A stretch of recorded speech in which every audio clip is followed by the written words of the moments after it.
하나님의 말씀과 은혜를 나누겠습니다. 우리는 하나님께서 모세를 부르시는 장면을 지난주에 보았습니다. 40년 동안 광야에서 외로운 삶을 살아온 모세를 하나님께서 부르십니다. 하나님 앞에서 부르심의 시간을 보낸 모세는 이제 사명을 받게 됩니다.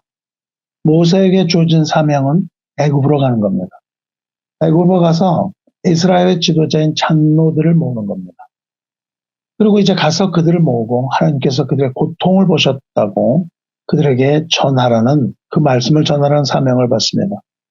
모세는 자기가 무엇이 간데 그들이 자기 말을 듣겠냐 이렇게 묻습니다. 이것은 매우 합당한 질문이죠.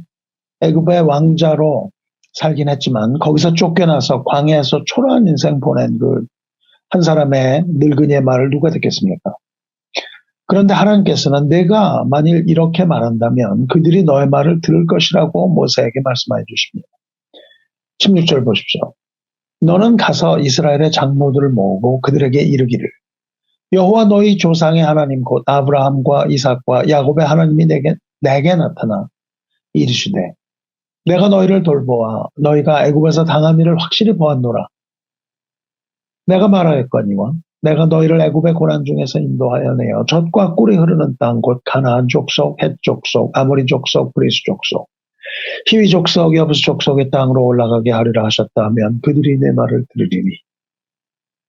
어떻습니까? 이렇게 말하면 장로들이 과연 모세의 말을 들을까요?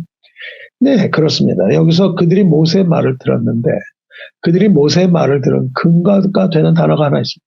그것은 내가 너희를 돌보아. 그래서 돌보아라는 단어입니다. 여기서 돌보다라는 단어는 방문하다라는 뜻을 가진 단어입니다. 이 단어는 지금 애굽에서 고통받고 있는 이스라엘이 학수고대에서 기다리고 또 기다리던 내용이기 때문에 그렇습니다. 그들은 요셉이 죽을 때 유언한 그 예언을 기다리고 있었습니다. 요셉이 죽기 전에 무엇이라고 유언했을까요? 창세기 50장 24절 보십시오. 요셉이 그의 형제들에게 이르되 나는 죽을 것이나 하나님이 당신들을 돌보시고 당신들을 이 땅에서 인도하여 내사 아브라함과 이삭과 야곱에게 맹세하신 땅에 이르게 하시리라 하고 요셉이 또 이스라엘 자손에게 맹세시켜 이르기를 하나님이 반드시 당신들을 돌보시리니 당신들은 여기서 내 해골을 메고 올라가겠다 하라 하였더라. 여기서 돌보시리니가 바로 그 단어입니다. 이스라엘을 돌보던 사람은 요셉이었습니다. 그런데 이제 요셉은 늙어서 죽게 되었습니다. 그 후에 이스라엘은 애굽 땅에서 고통을 받게 될 것인데 요셉 대신 하나님께서 애굽에 있는 그들을 돌보실 것이다 라고 말하면서 이제 때가 되면 하나님께서 반드시 너희들을 찾아오실 것이다. 그리고 너희들을 고통으로부터 구원하여 내실 것이다. 라고 요셉이 예언했어요. 요셉의 이 예언을 이스라엘은 기다려왔습니다. 그렇기 때문에 모세가 장로들을 찾아가서 하나님께서 그들을 방문하실 것이며 그것을 위하여 나를 보내셨다라고 말한다면 그 예언의 말씀을 간절히 기다리던 장로들이 모세의 말을 듣고 믿을 것이다. 이런 뜻으로 말씀하신 것이죠. 여기서 들으리라. 이 듣는다는 말은 단순히 듣기만 하는 것이 아니라 말씀을 듣고 순종하여 따라 나설 것이라는 의미입니다. 이 단어는 신명기 6장 4절에 나오는 말씀이죠. 이스라엘아 들으라. 우리 하나님 여호와는 오직 유일한 여호와시니 너는 마음을 다하고 뜻을 다하고 힘을 다하여 내 하나님 여호와를 사랑하라. 여기서 들으라는 말씀, 쉐마, 이스라엘로 나타나는 하나님의 계명입니다. 실로 한 사람의 초라한 망명객인 모세의 말을 이스라엘 장로들이 들으리라고는 누구도 생각하지 못했을 겁니다. 하지만 그 결과는 달랐습니다. 그들은 모세의 말을 듣고 따라 나섭니다. 모세에게 주어진 두 번째 사명은 장로들과 함께 애굽의 바로 왕을 만나라는 것이었습니다. 바로는 두려움의 대상이었습니다. 그 두려움의 대상인 바로에게 이스라엘 장로들과 함께 가서 이스라엘 백성을 놓아주라고 말하라는 것입니다. 얼마나 두려웠겠습니까? 가뜩이나 자기를 죽이려던 바로였는데 만일 그런 이야기를 듣는다면 모세는 목숨 부지하기 어려웠을지도 모릅니다. 하지만 하나님께서는 그 위험한 일을 모세에게 맡기십니다. 사실은 위험하지 않기 때문이죠. 먼저 히브리 사람의 하나님 여호와의 이름을 말해주라 이렇게 말씀하십니다. 그리고 여호와께서 그들 즉 모세와 이스라엘의 장로에게 임하셨음을 공포하라 하는 겁니다. 그래서 이스라엘 사람이란 강을 건너온 사람들이라는 뜻입니다. 그러니까 이제 건너온 그 강을 다시 건너가게 했다는 사실을 강하게 암시하고, 그리고 이제 하나님께서는 모세를 부르신 진짜 이유를 밝히고 계십니다. 애굽 왕에게 이렇게 말하라고 하십니다. 출애굽기 3장 18절에 히브리 사람의 하나님 여호와께서 우리에게 임하셨은즉 우리가 우리 하나님 여호와께 제사를 드리려 하오니 사흘길쯤 광야로 가도록 허락하소서 하라. 하나님께서 백성을 애굽으로부터 인도하여 내시는 진짜 이유입니다. 하나님께서 백성을 이끌어내시는 이유는 하나님 여호와께 제사를 드리게 하시기 위함입니다. 그런데 애굽에서는 제사 드릴 수 없으니 사흘길쯤 광야로 가도록 허락하라. 이것이 바로 모세가 바로에게 전해야 하는 하나님의 말씀입니다.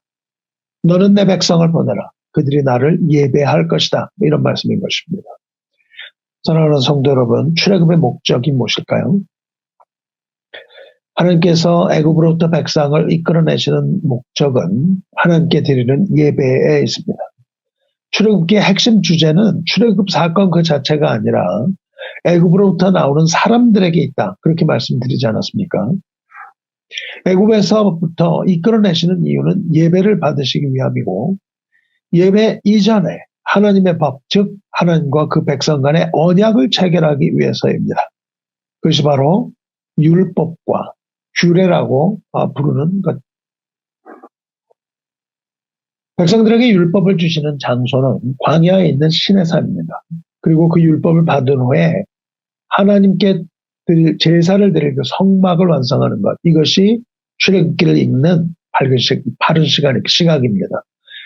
이 시각으로 출애굽기를 읽으시기 바랍니다. 출애굽기를 정확한 시각으로 관점으로 읽는다면 주 예수께서 우리를 구원하시는 구원의 역사, 이것 역시 우리가 바른 눈으로 바라볼 수 있습니다.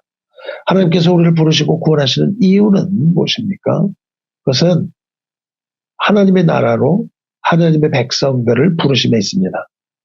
구원은 한 사람을 고통에서 끌어내는데 그치지 않고 구원받은 백성이 광야로 나가서 하나님을 예배하며 하나님의 백성으로서 올바른 삶을 향해 행진해서 가므로 마침내 하나님의 나라, 즉 천국에 합당한 사람으로 성장하게 하시는 바로 그것입니다.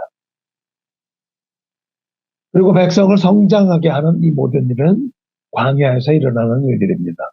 하나님의 백성은 사흘길쯤 광야로 가서 제사를 드려야 합니다. 이것이 구원의 참된 목적입니다. 그렇다면 사흘길이라는 것은 도대체 무엇이며 광야는 무엇을 말하는 걸까요? 그리고 제사라는 것은 도대체 또 무엇을 말하는 걸까요?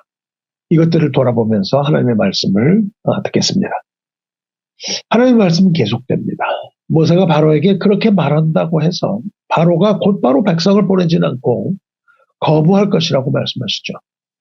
그래서 하나님께서 강한 손으로 바로를 칠 텐데 그 후에 애굽 왕은 이스라엘 백성이 가도록 허락할 것이다. 그렇게 말씀하십니다. 그리고 바로는 백성을 그냥 가도록 놓아주기만 하는 것이 아니라 많은 재물 그리고 소와 양 등 수많은 가축 등등을 주어서 보낼 것이라고 말씀하십니다. 자, 그러면 이제 여기서 말하는 제사가 무엇인지 알아보아야 합니다. 제사의 올바른 번역은 희생입니다. 소나 양 등의 동물을 희생해서 하나님께 제사를 드리는 행위를 말합니다.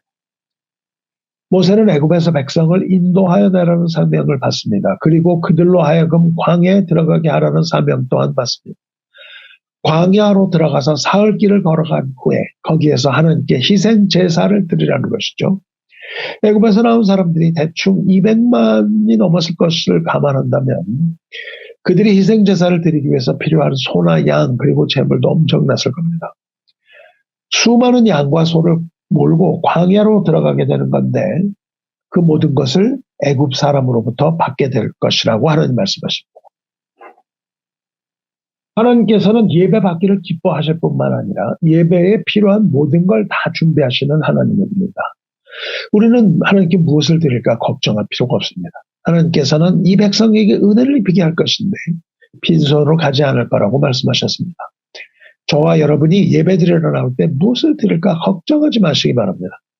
우리가 가진 모든 것은 애굽, 즉 세상이 가지고 있는 것이지만 사실은 모두가 다 하나님의 것입니다. 우리가 하나님께 예물을 드리는 거라고 착각하지 마시기 바라요.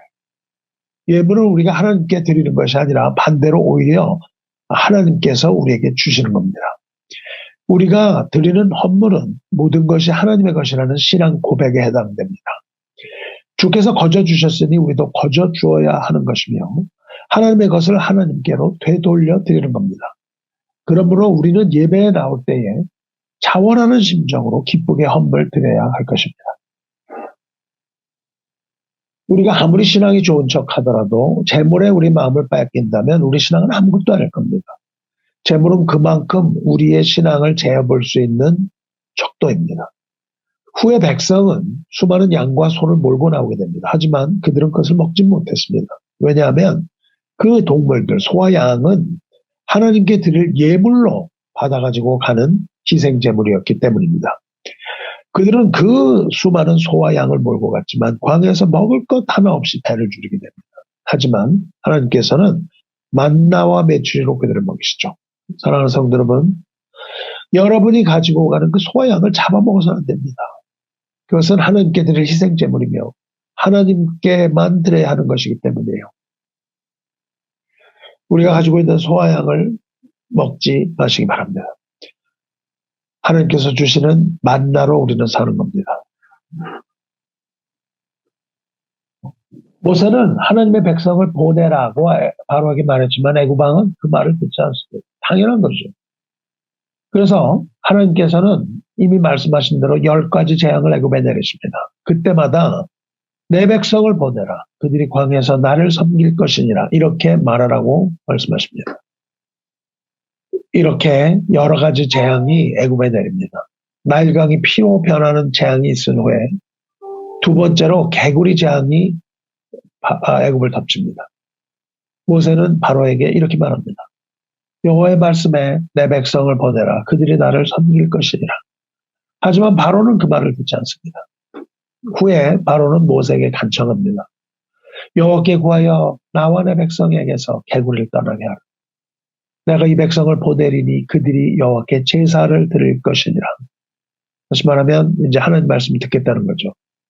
하지만 개구리 재앙이 지나가고 바로는 다시 숨을 좀 쉬게 됩니다.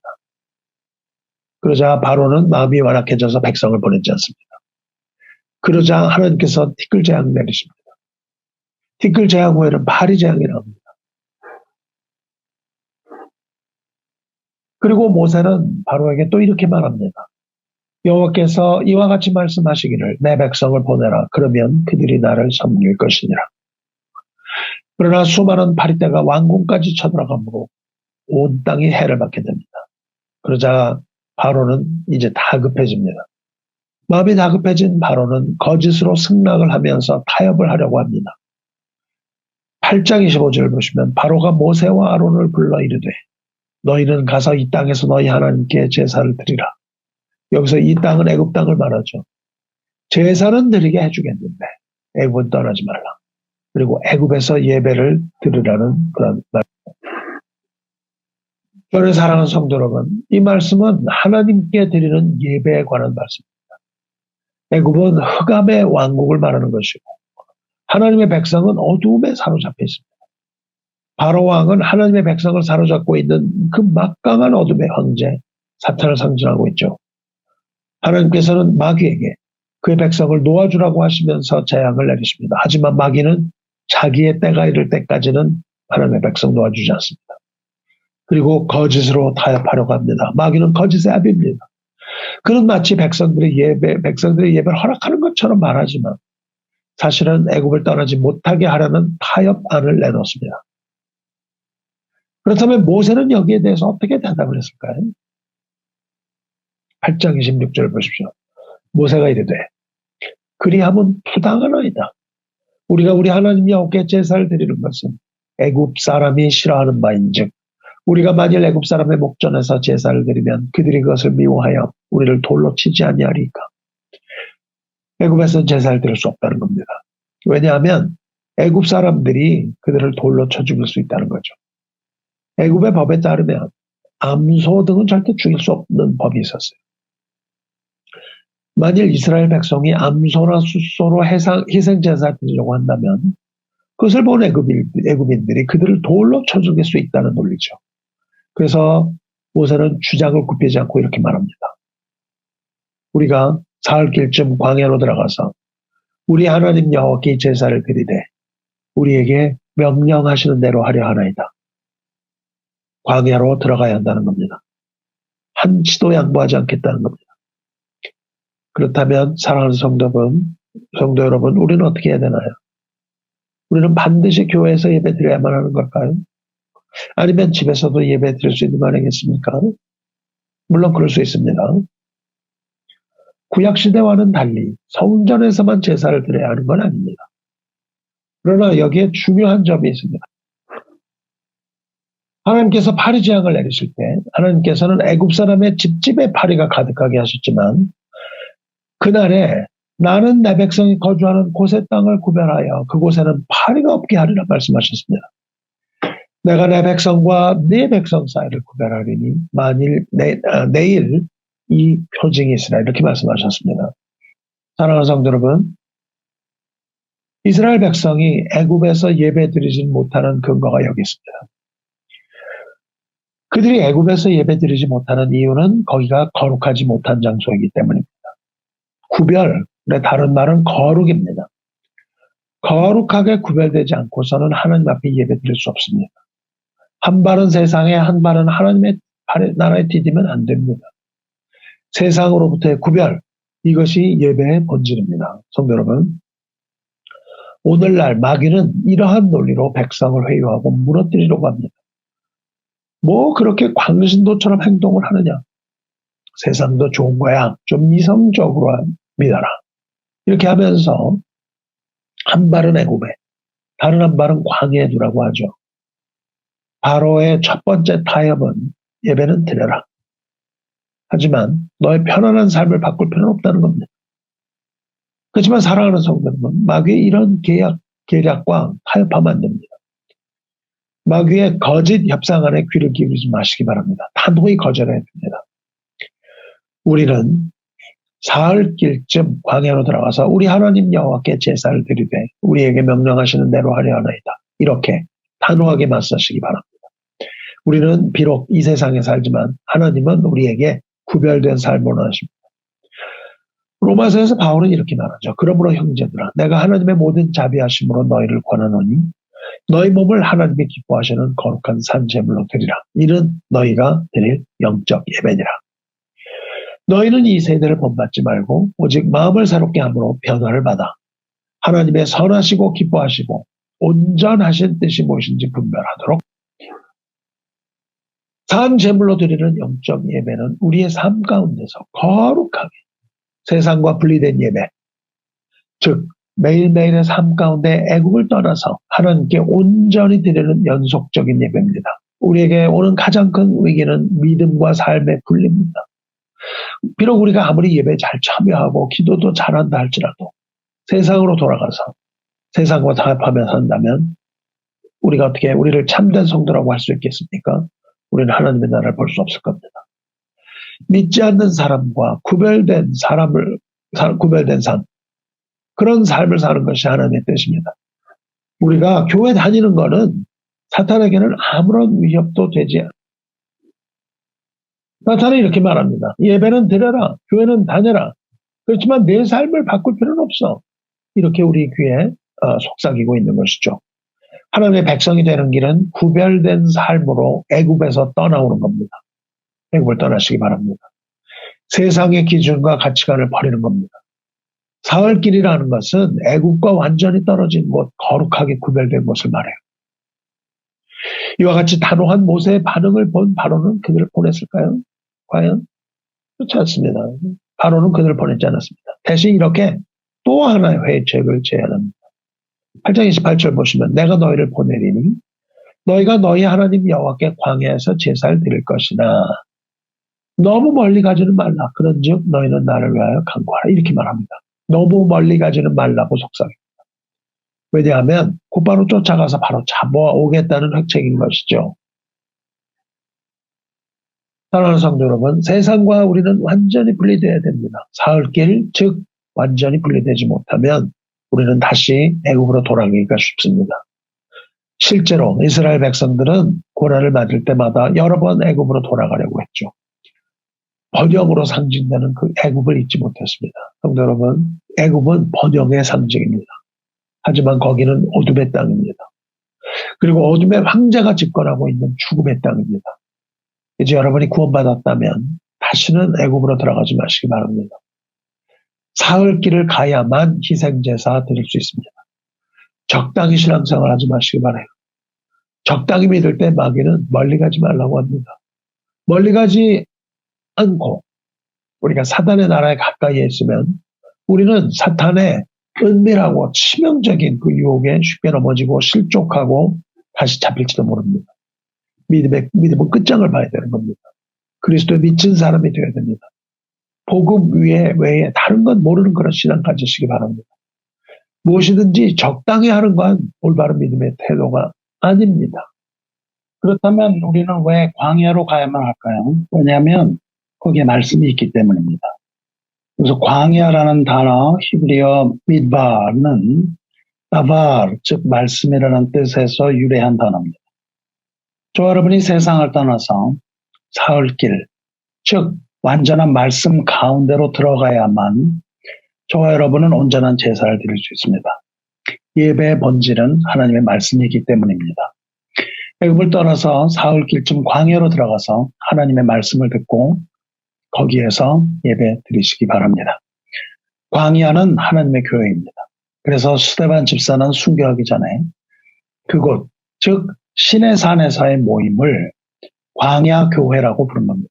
광야 교회는 말씀이 있는 교회입니다. 우리 교회도 말씀이 있는 교회가 되기를 축원하고 여러분이 말씀이 있는 교회에서 참된 예배 드리시기를 축원합니다.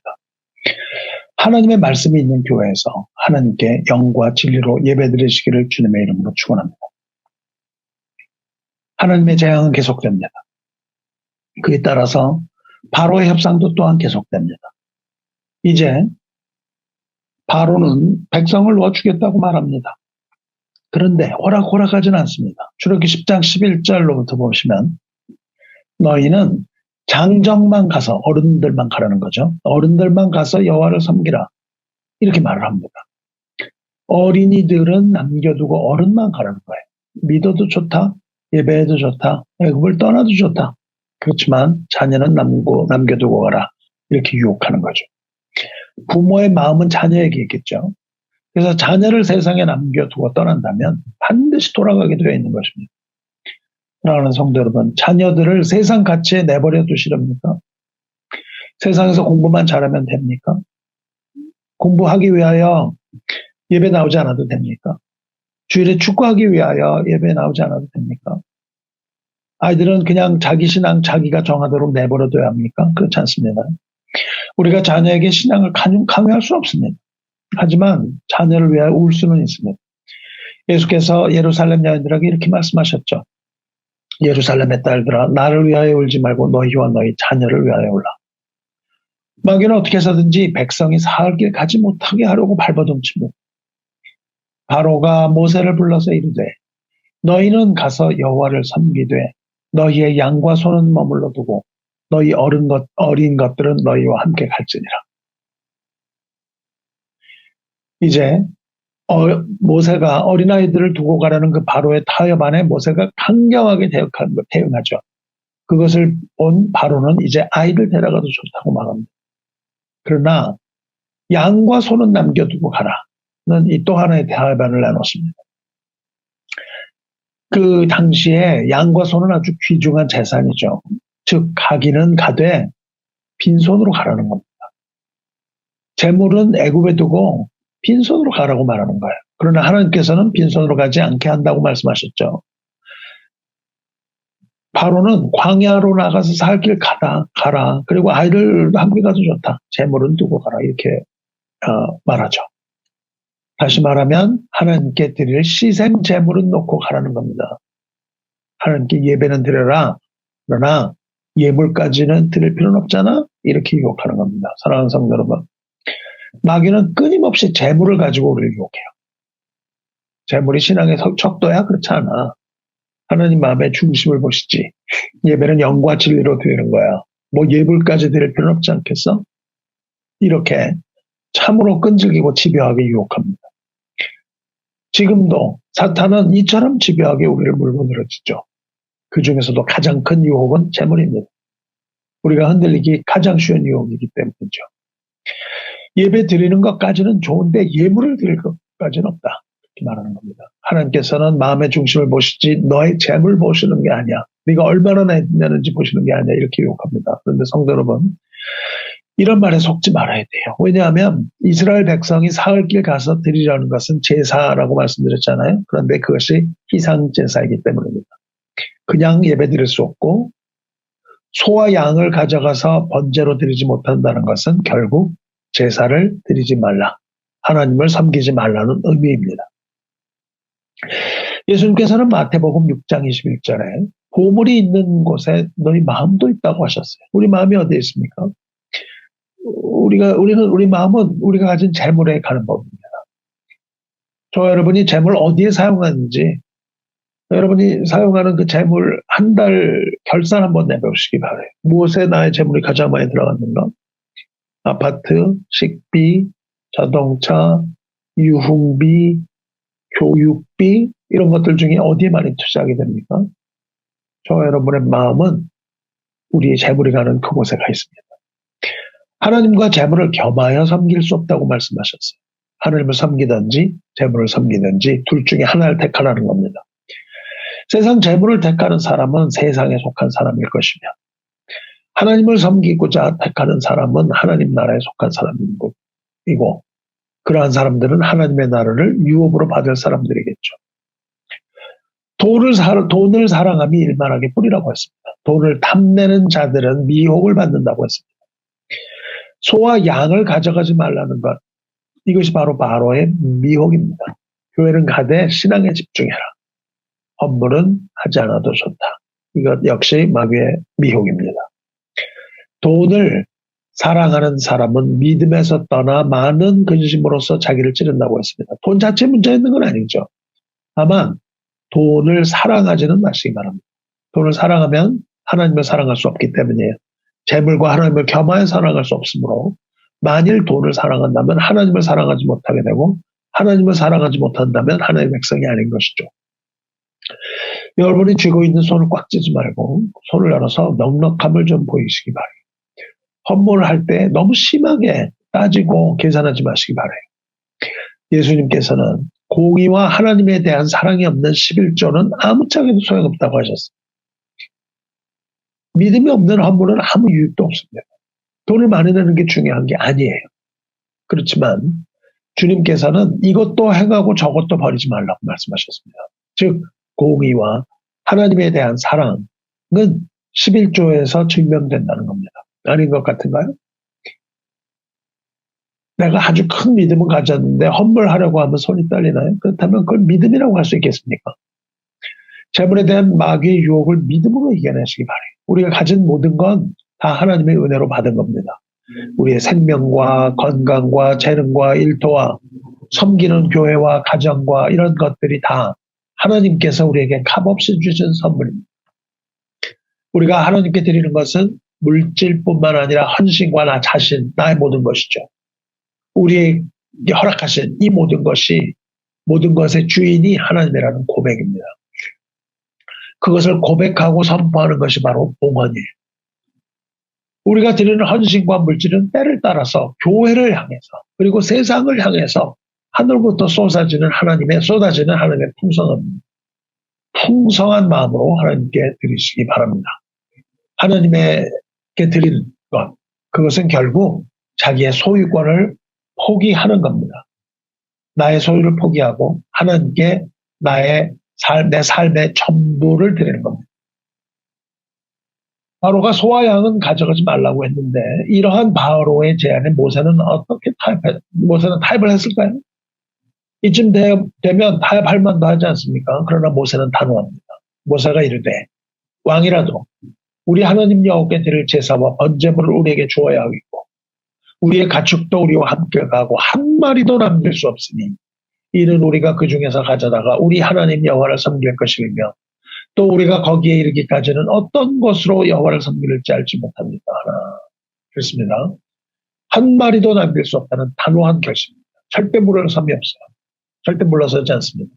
왜냐하면 가져가려고 하는 소와 양의 그 제물은 하나님께 드릴 제사를 위한 번제물이기 때문에 이 모든 것을 다 가져가서 하나님께 예배드리겠다는 거죠. 성도 여러분, 하나님의 섬김에 있어서는 한 치의 양보도 있을 수 없습니다. 한 마리 양이라도 버릴 수 없는 거예요. 마귀의 끈질긴 유혹을 이기고 양 한 마리라도 양보하지 마시기 바랍니다. 믿음에는 양보가 없습니다.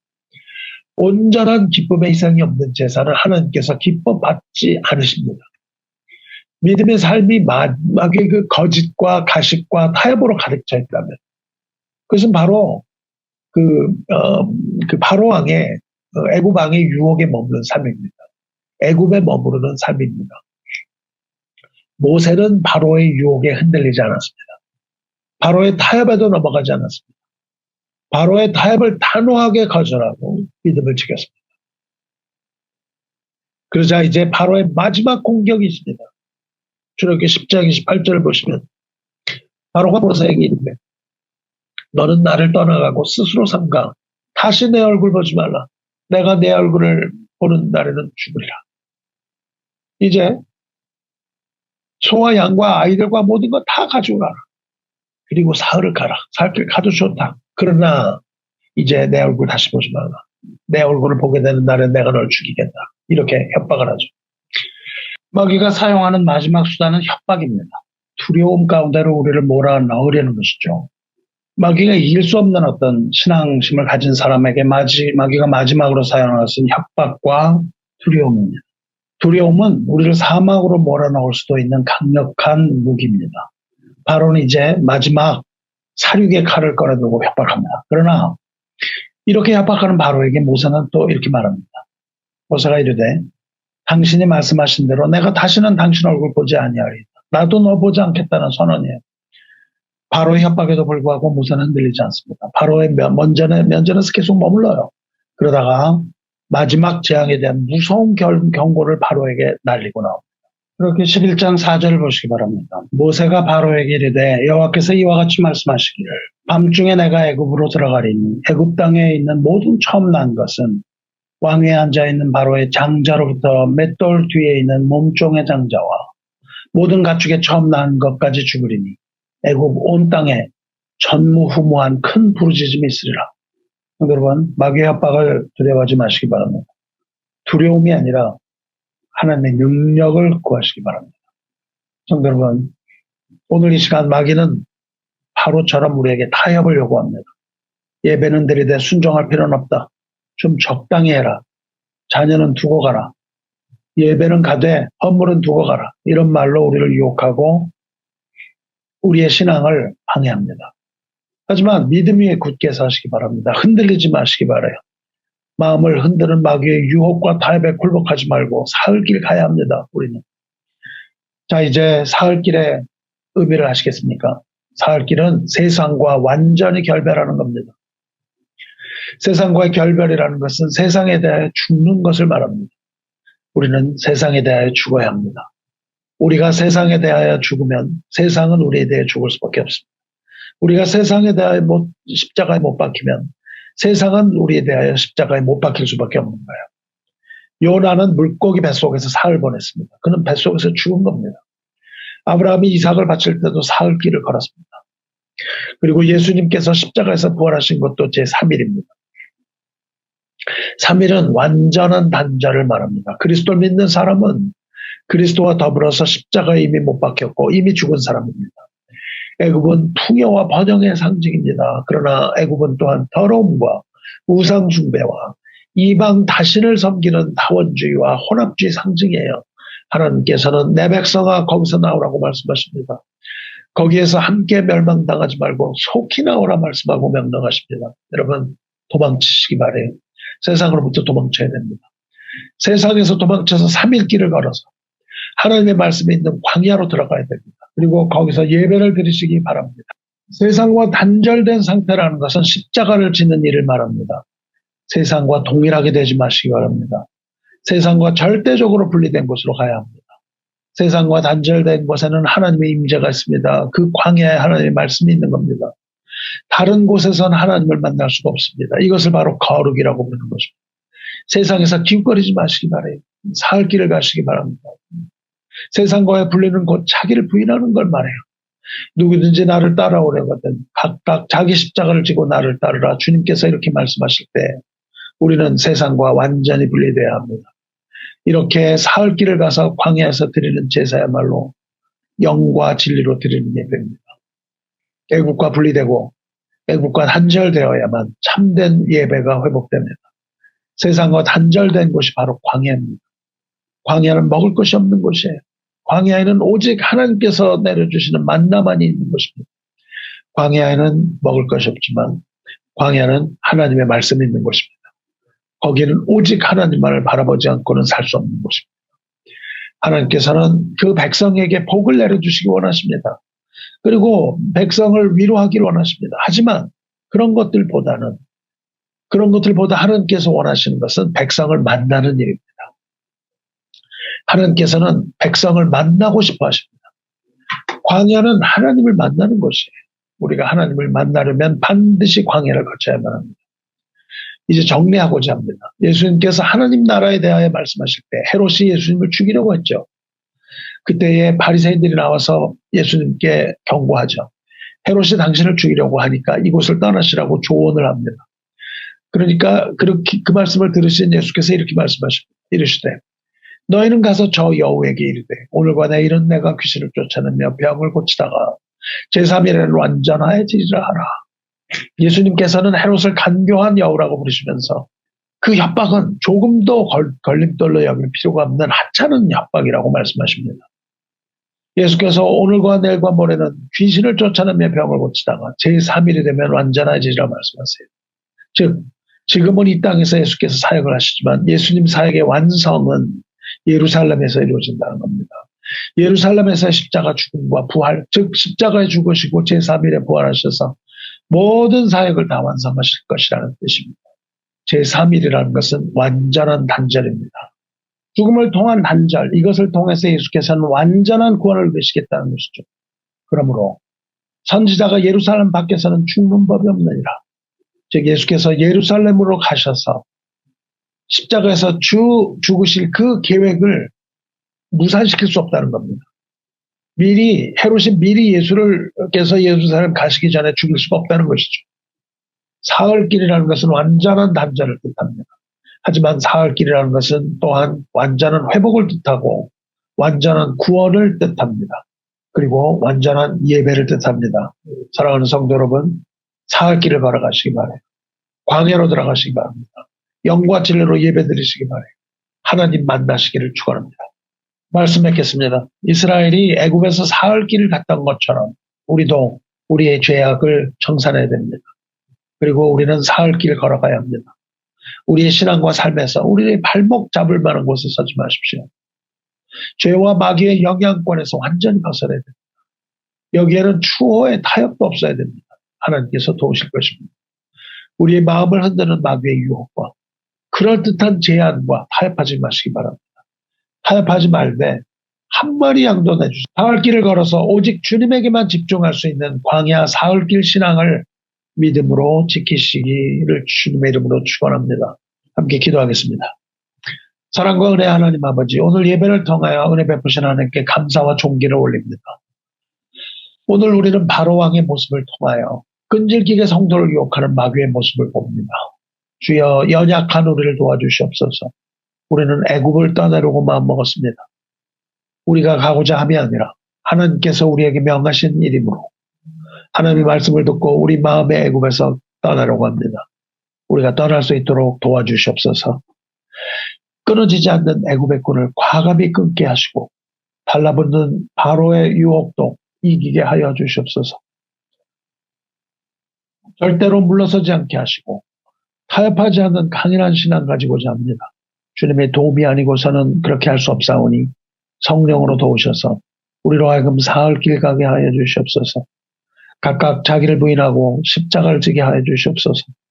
자기를 부인함이 괴로움이 아니라 그리스도 안에서 자유를 얻게 되는 것을 깨닫게 하시고 십자가는 주님의 영광인 것을 깨닫게 해주시며 십자가가 바로 사흘 길 걷는 신앙의 여정인 것을 깨달아 세상을 향하여 죽음이 우리를 향한 생명의 호흡인 것을 알게 하여 주시옵소서. 모세 신앙을 본받아 우리도 양 한 마리 양보하지 않고 모든 것 다 주께 드리는 믿음의 사람 되게 하여 주시옵소서. 아브라함처럼 요나처럼 또 주님처럼 사흘 길 자기 부인의 길을 걷게 하셔서 세상에 대하여는 죽게 하시고 하나님에 대하여는 살게 하여 주시옵소서. 세상에 대하여는 십자가에 못 박히고 또한 세상은 우리를 향하여 십자가에 못 박히게 하여 주시옵소서.